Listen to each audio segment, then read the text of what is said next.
Baada ya wanapolisi mjini Kisii kuzuia mwili wa mwenda zake aliyekuwa mwakilishi wadi ya Kemukama Mheshimiwa Ken Maina kuingia kwenye uwanja wa Gusii Stadium, waliamua kurudisha mwili katika chumba cha kuhifadhi maiti cha hospitali ya rufaa ya Kisii, ambapo mwili huo utalala siku ya leo hadi kesho, ambapo utachukuliwa nyumbani kwake sehemu ya Kemukama ili kuzikwa. Tuliamua kufululiza moja kwa moja hadi nyumbani kwake ili kushuhudia ni nini ambacho kinaendelea pale. Wanakijiji wana matarajio yapi ama wana yapi ya kusema?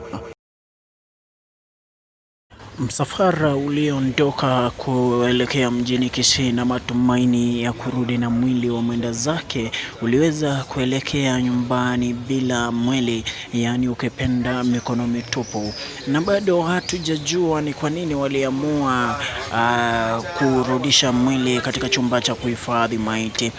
Labda ni kwa sababu ya sheria za ugonjwa majanga la corona, ambapo waliamua kwamba wakichukua mwili nyumbani leo umati utakusanyika na watu watakuwa wengi, ili kuweka watu katika hatari ya kupata virusi ama kuenea kwa virusi vya corona. Tulipofika nyumbani kwake marehemu Ken Maina, tulikuta wanakijiji wachache sana wakiwa wanangoja.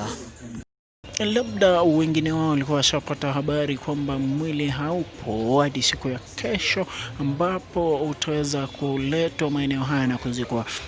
Na huu ndio uwanja wa shule inayojulikana kwamba Muremani, yaani ambapo wangefanyia ama kungefanyika sherehe ya mwenda zake.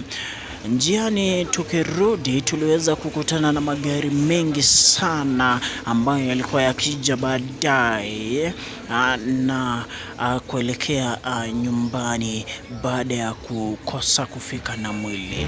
Ungana nami siku ya kesho, ambapo nitazidi kukuletea habari moto moto kutoka sehemu ya Kisii, pia na sehemu ya Kemukama, ambapo masherehe ya mwenda zake Ken Maina itakuwa inafanyika. Fuatilia chaneli ya Nyabende TV kwenye YouTube ni Nyabende TV, Facebook ni Nyabende TV, Twitter Nyabende TV, pia Instagram tupate kama Nyabende TV. Subscribe, like, comment and share with your friends ili ukaendelea kupata updates zaidi kutoka channel yetu ya Nyabende TV. Asante na shukuru kwa kuwa nami wakati huu, tukutane kesho.